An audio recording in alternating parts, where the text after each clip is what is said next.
Ինչ եք կարծում, մեզ ինչպիսի ղեկավար է պետք։ Ուժեղ, կամային, որի հետ հաշվի նստեն թշնամիները, բարի, հոգատար, ժողովրդի հոգսերով ապրող, ղեկավար, որ ժողովուրդը սիրի, թե իր գործն անի, որ ժողովուրդը լավ, խաղաղ ապրի։ Ինձ թվում է երրորդ տարբերակ։ Ինքը իր գործն անի, ժողովուրդը հանգիստ ապրի, ամեն մարդ իր գործն անի։ Քաղաքական գործիչը քաղաքականությամբ զբաղվի, մասնագետն իր գործով,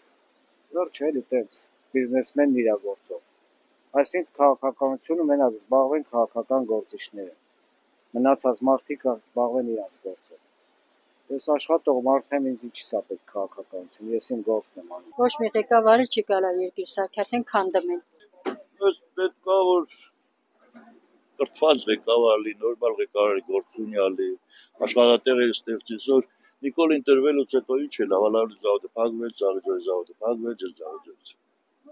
Աշխատատեղեր փակվեց, ինչով ապրել, Ալավերցին կամ Զաղիձորից։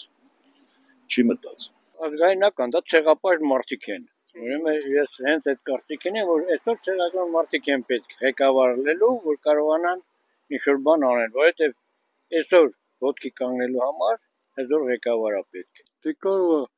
համի Սամվել Կարապետյանը մի բան անի։ Չեմ կարող ասեմ ինչ իշխանություն, բայց հայրենասեր մարդ եմ, էլի։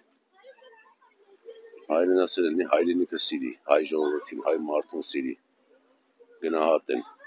Ինքը չի սիրում հայ ժողովրդին, ինքը պրոստը պատվել է կատարում։ Օրինակ Գարեգին Նժդեի պես հզոր մարդիկ, եւ զենքի, եւ մտածելակերպի, եւ մարդկային բարձր հատկանիշների ունակությամբ։ Մարդկանց միավորելու, ոչ թե բաժանելու։ Ուղղակի մեզ միավորող է պետք։ Կայուն ավելի խելացի, ավելի բան։ Չնայած այս ղեկավարը ես այդքան դժգոհ չեմ, բայց դեն այս բաները անում, որ կարելի է դա ճիշտ չհամարել։ Բարի հանգիստ, բայց այդ աշճանի բարի չէ։ Սա պետությանը նրանց հետ համագործակցի, նրանց հետ հարմարվի, դա սխալ է, հասկանում եք։ Նրանց ասի հա, նրանց ասի, տենց փափուկ պետք է չլինի։ Մարդ պետք է մի քիչ իրոք իր ղեկավարի դիրքը մլնի, Հայաստանի մասին այդքան վատ բաներ չասի, Հայաստանի չփնովի, իսկ մենք Հայաստանը փնովելու բան չունենք, դարերով եկած Հայաստանը, հասկանում եք։ Հայրենասեր մարդ, հայրենասիրությունը որպես առաջերտին ինքը դա առաջնահերթություն հայրենիքի պաշտպանության համար, հայրենիքին սիրի, իր ժողովրդի սիրի։ Ղեկավարը պետք է ժողովրդական լինի,